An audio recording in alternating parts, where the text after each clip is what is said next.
darling, darling, darling, darling, darling, darling, because the one character says it over and over, and I'm like, I hate this character, I hate this book. She's a Mona Lisa.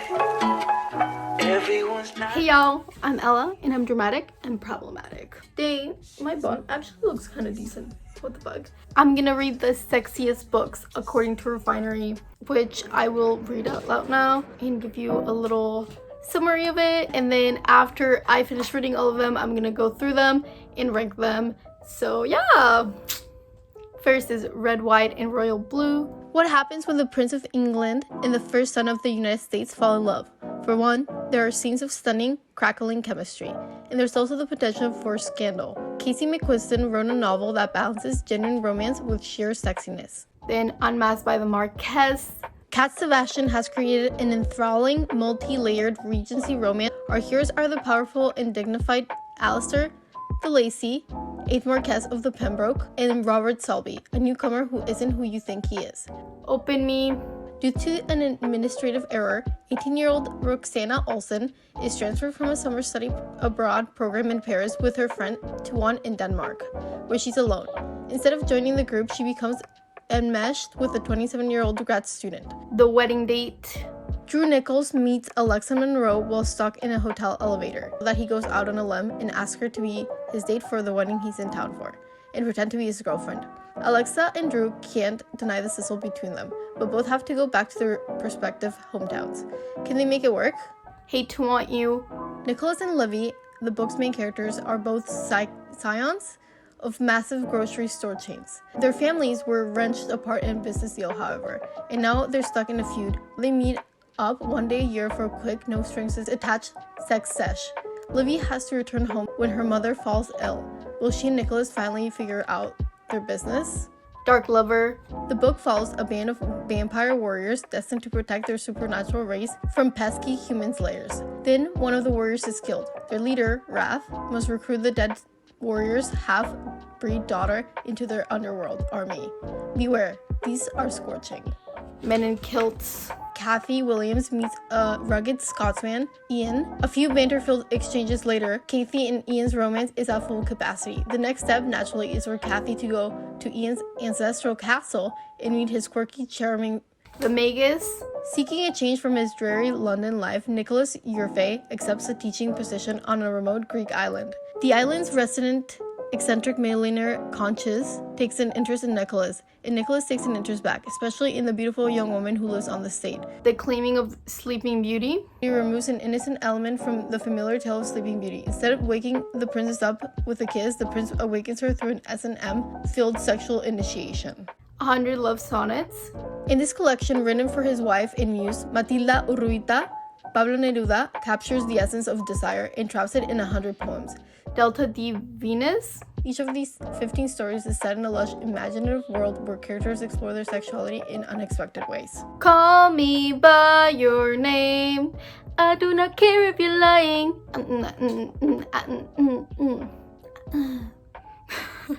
As he does every summer, 17-year-old Elio waits for a visiting scholar to arrive, but Oliver, a 24-year-old charming professor at Columbia, is different than prior year's stodgy academics. Over the course of the lazy days and aching nights, Elio and Oliver forge an intimacy that the rest of us read novels to experience. Box. The book consists of only the dialogue held between two strangers set up through a party line. What begins as a blisteringly clever conversation about life and family serves swiftly into a discussion of sex and fantasy. Bad Behavior. In each story, in Bad Behavior, Mary peers into a different facet of sexuality in a way that's not always sexy per se. Outlander. After serving as a combat nurse for the duration of World War II, Claire finally reunites with her husband at the war's end. During their second honeymoon in Scottish Highlands, Claire finds herself drawn to a mysterious standing stone. When she touches it, Claire is transported to the year 1745. What readers and viewers of the show relish is the love affair between Jamie, a 17th century Scottish Highlander, and Claire. A sport ain't a pastime. Many years ago, our unnamed narrator, he met a young, brave, bold college dropout, Philip Dean. Philip has an affair with a young French local, Anne-Marie. In vivid poetic detail, the narrator retells or reimagines their time together. And Lady Chatterley's lover. How shocked you are by Lawrence's graphic descriptions of the affair between a married woman and her gardener, the book's initial audience was infinitely more. After constant reads, husband returns from World War II paralyzed from the waist down. The relationship becomes cold and distant. She reawakens herself through an affair with a younger man. So yeah, if you like the idea of this video, don't forget to like, comment, and subscribe. And we're gonna get right into it. Just me. I'm gonna be giving some thoughts as I'm reading. I know I look like I'm having a mental breakdown, and I kind of am, but it's fine. So I just started Red, White, and Royal Blue. Weird, I should probably not start with this one because I think it's like the best book in this list, but it was the first one. So Enemy Lovers, which I love, and I haven't, like, I've heard about it before, but I haven't heard that much, so I'm like, guys, I'm dead. They just had the first kiss, and I'm like, and I could tell there's like hints, and I was like, I don't think they're gonna kiss yet though.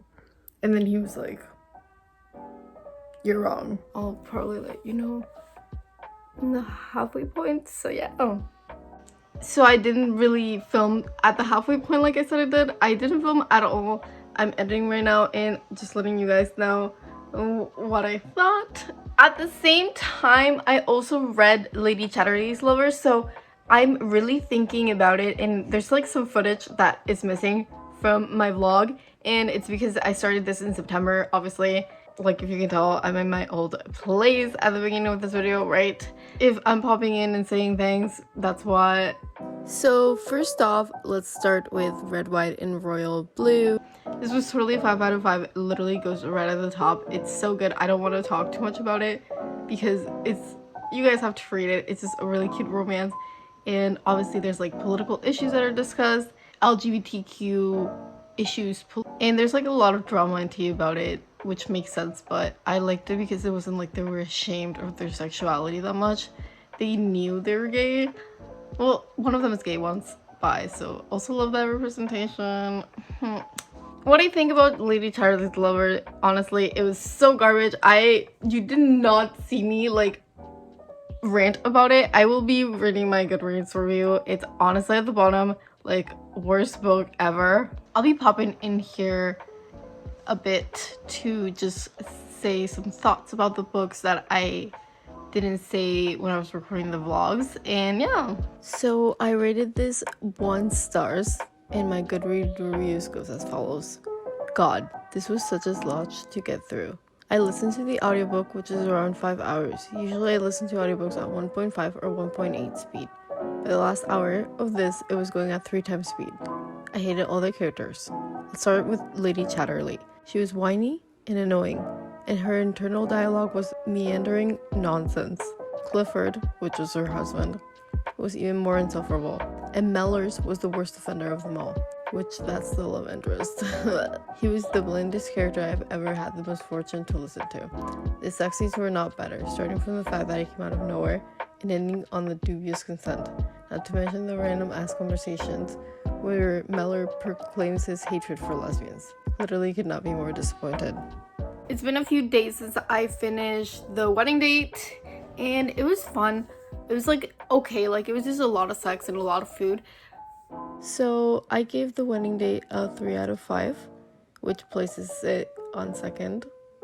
Of course, it's not hard to beat Lady Chatterley's Lover, so there wasn't a lot that happened in this book, I feel like, but it was just kind of underwhelming overall. And now I'm reading The Unmasked Marquess, which I'm like 20% through, and I'm not enjoying it very much. And plus, it's like one of the only ones that I don't have on audiobook, and it's just like too much effort, I guess, for me to just like read instead of like listening. And then I started Hate to Want You. I think I'm like 30% in. There's too much like convoluted like backstory with the characters, and it's like I don't feel very strongly about it either way so far. So, or maybe when I'm done, I'll let you know. Hi. So I finished reading Hate to Want You. It's not my favorite thing in the world, and I give this a 2.5 out of 5 stars, and I would add it to a rewarding here for depression and mentions of suicide. It was a lot of angst and just not enough fluff. I really wanted to love these characters together, but I couldn't. The push and pull was fun for a minute, but once we got into the last quarter of the book, I wanted the relationship to be more solidified than it was. Having said that, I did enjoy the supporting cast. Also, the spicy scenes were all very well executed. So this is gonna be in third place after the wedding date. And yeah, so that's 4 books down. And I could not with like reading.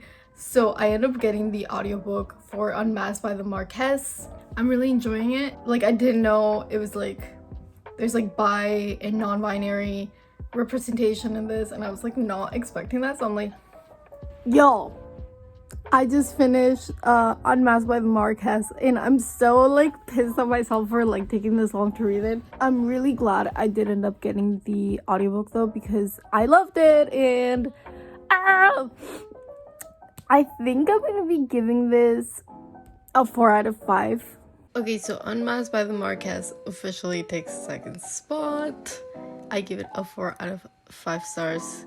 But yeah, again, LGBTQ plus representation. Love this shit. It's such a difference from the 50 rom-coms video because we're getting a lot of gay shit. Like, I don't know. It's a really, really good novel. And like, I really thought I wasn't gonna get anything like good or as good after like Red, White, and Royal Blue, but this is like up there. I don't know, cute and wholesome, and I just also sexy. So like, that's what I'm saying. Like, it was a vibe. There's one book that's called 100 Love Sonnets. I ordered it. It's in Spanish. Like, the copy I ordered is in Spanish because it's by a Spanish author and it was originally published in Spanish. So I was like, might as well. I will let you guys know when it arrives. Okay, so I knew a lot of the stuff that was gonna be in Call Me By Your Name because I've heard people talk about it before. But like, it's narrated by Armie Hammer, this audiobook, which like already like is damping my enjoyment, but like I put it on hold, and then I didn't realize it was narrated by him. If you guys don't know, Armie Hammer is actually a fucking cannibal. So, and he's a sexual predator. So, not cool. And then there's all this like really like disturbing stuff. I don't know. I'm sorry if you find it like hot or whatever. It's not to me. It's just the way he describes it is just very like creepy. I don't know how else to describe it. It's just creepy. It's been taking me so long to finish reading this because, and I've read like so many books in between, because it's just disturbing and I don't want to keep reading it, and then I keep thinking it's Armie Hammer and it makes me feel even more disturbed. I don't know. I saw a video essay on Call Me By Your Name, and someone was saying that like basically the way Oliver, which so it's in Elio's head, 17-year-old, and then Oliver, he's the older guy. He's like 24.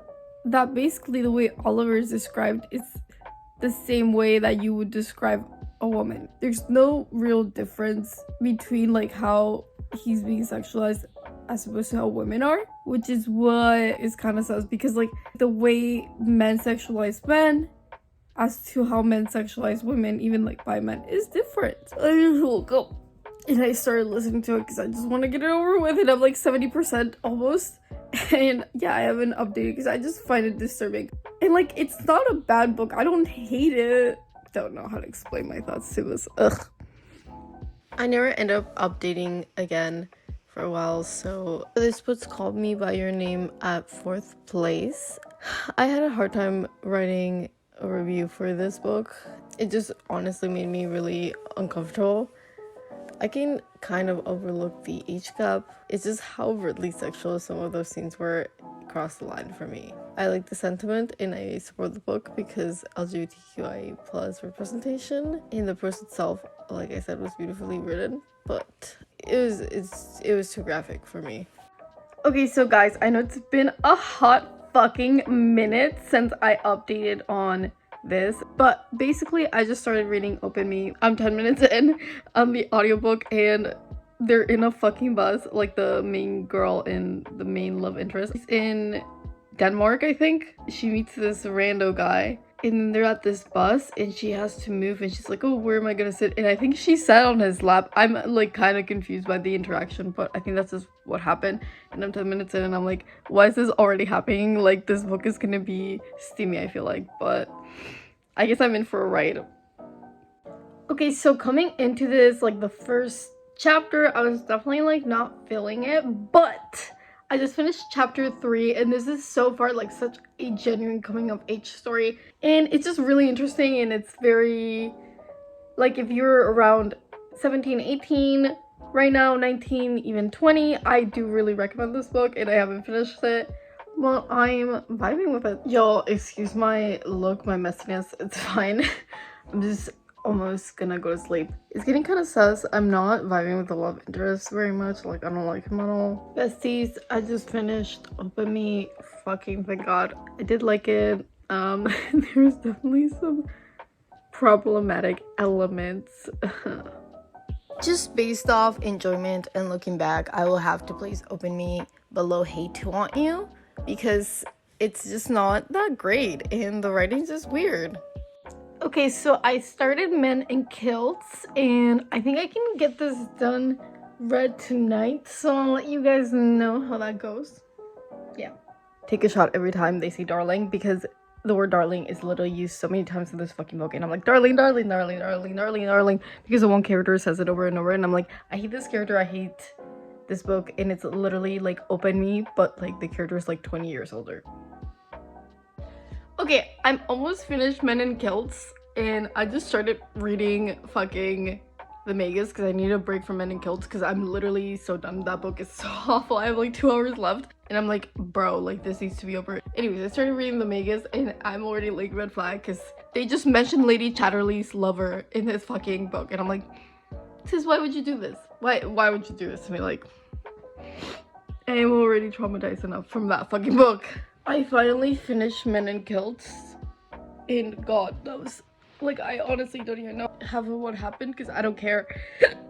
And like, I was paying attention and everything, and I just like can't be bothered because it was so boring. It definitely lands this book at the very, very bottom. It's still better than Lady Chatterley's lover or whatever, so it's just second to last, but literally garbage. 1 out of 5 stars. I did not like this at all. Now I have to start reading Outlander, so that's what I'm gonna get started on in a bit. Also have to keep reading the Magus, but Outlander is really long, so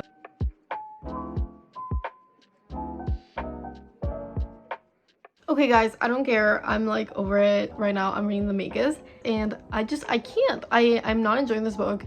It's just like the internal narration, like he's just really sexist. He's calling girls like a lot of like sexist stuff, and just the way he talks is misogynistic, and I'm like no, I don't like you. I don't want to be in your head. I don't want to read this. And then I went to see some of the reviews to see if like I should read it, and some of the stuff that was said, I was like, fuck, like I don't think I'm gonna like this, and I don't want to waste my time for something that I'm gonna hate. So I'm DNFing this book. I'm just gonna keep reading Outlander. And yeah. Guys, so I just finished 100 Love Sonnets, and oh my god, I really, really loved it. They're so beautiful, and so obviously this is the cutest thing ever. 5 out of 5 stars. It has to take second place. I loved it so much, and it's really cute and romantic, so yeah. If you read something out of any of these books, like this is super short. It's only 100 like sonnets, right? Yeah, you could read this in like an hour, but I didn't. I started reading it and I was really into it, and then I was like, okay.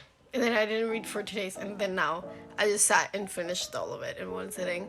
Y'all, I just read the first sex scene in Outlander. Oh, finally. I think this book is so long, but I'm really enjoying it. I have watched the show. I'm halfway through Claiming Sleeping Beauty, and The Cleaning of Sleeping Beauty. Oh my god, I don't know. I hate this book so far. Ugh, I'm not gonna DNF it because I already DNF'd one book in this list. And there's this other book that I like read the description for, and I know I'm not gonna like, so I'm like, oh, fuck. I'm gonna finish this whenever like I'm halfway through. So, but I hate it so much, guys. Ugh. Guys, so I'm in chapter 8 of Dark Lover right now. Ugh, it's actually like mid right now. I'm not hating it, I'm not loving it. It's interesting. I like the lore. It's a vampire book, so I don't have many feelings, but I do want to say like the perspective POV keeps changing, and I'm listening to the audiobook, and like it's kind of jarring when the perspective changes, and it does in the middle of the chapter too, so I'm like, that's kind of weird. There's a lot of POV characters for romance. I'm like, okay, like I think the series has like 6 books, so I guess I kind of get it. Okay guys, it's so funny because she just found out about like the vampires and stuff, and she's like actually freaking out and like trying to like run away and having like a proper reaction. I feel like people, when they find out about like supernatural stuff in like books and movies, like have no reaction. They're like, true. Like, what? That's not how normal people react. Like, I don't know. If I found out, I'd be like, guys, I'm really disturbed. I'm like literally laying down in bed, listening to music, reading, because like, fuck. I'm actually have to read, like, I'm taking a break from the audiobooks. I'm still reading Outlander and Dark Lover, but it's kind of in the back burner because like the rest of the books there's one more book that I have the audiobook, and then the rest of the books I actually have to read. So I started reading a pastime in a sport. I don't know. I ended up going on Goodreads and like reading a review of it, and like they said something about like casual racism and sexism, and I was like, okay, like, I mean, it's set in the 60s and it came out in the 60s, so there's that. We can take it with a grain of salt. They just went to like a bar or a club or something, and this guy is describing how there's like soldiers that are like American soldiers, and then they're like black, and like just being super like casually racist about it. I'm like, anyways, I'll update you guys when I'm done a book, because I need to finish one of these books. Guys, oh my god. So it's been like 5 minutes. I am DNFing this book, and I don't care. Like, I know it's been 2 books that I've DNF'd, but I'm not gonna apologize for DNFing something that is like so awful, and like it's literally triggering me because I'm like, no, I'm not. I don't want to read it. Sorry, I'm not. Let me give you guys context about it, and there's spoilers, so yeah. But I don't recommend you read this book anyways, so I don't care. This guy is like an old ass man. Like, I think he's like 32, and he's like he must be, right? Yeah, he's 32 because he just said that like this one girl's 18 and he's 14 years older. So I'm like, sir, what are you doing? They went to this like club, like I told you guys, and like he's describing like these soldiers, and there's a girl with them who's like gonna have sex with the soldier, and this girl later on comes back into the story, literally later on, like 5 minutes later, and is having dinner with the like narrator character, and then this other guy who like lives with the narrator character. He describes this girl as a N-word lover, and he says the N-word with a hard R.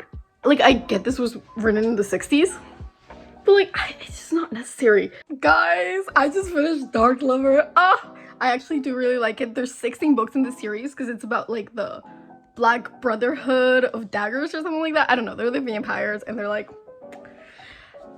and I really like the first book, and there's 16, so, but I know there's this character in this book that on the 3rd book is the protagonist, and I really want to see his like whole thing, so I'm definitely at least gonna read the next and 3rd book. This definitely goes right in 3rd place. I really liked it.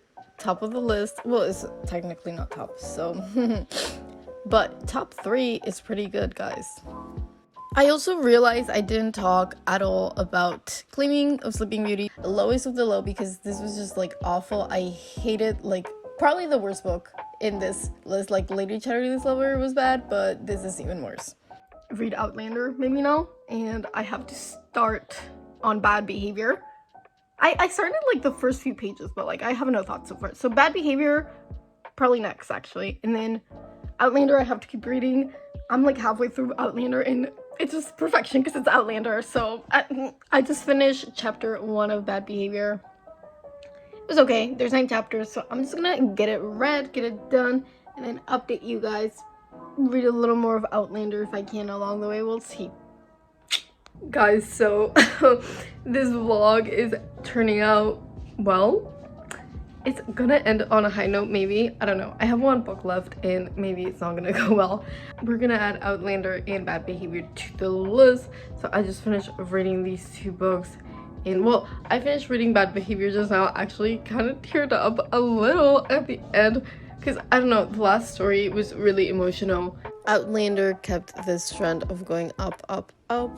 It's a 5 out of 5.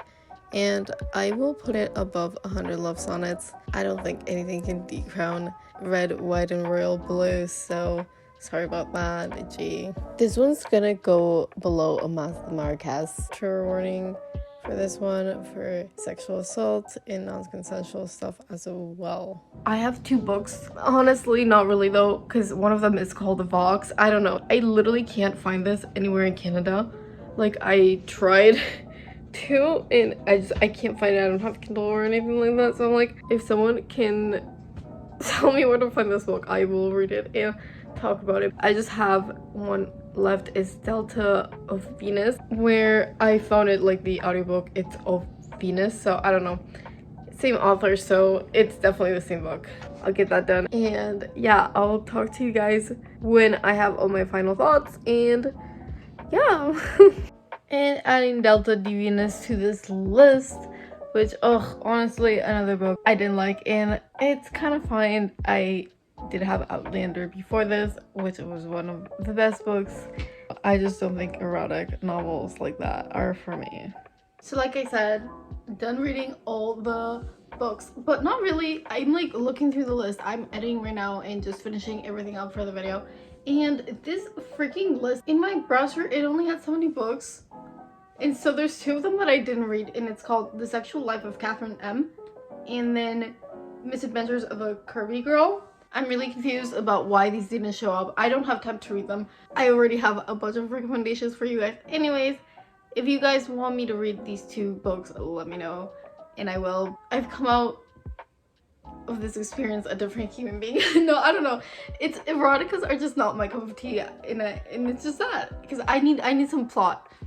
I can't just have sex and sex and sex. Especially like the slave stuff. I was like, in the non-cons, I was like, ooh, like I can do some non-con sometimes, but it has to be like on a certain like light. And also I didn't know that's what I was going into, so I think maybe if I knew that's what I was going into, I wouldn't have been as like, I can't say which like would be my favorite book.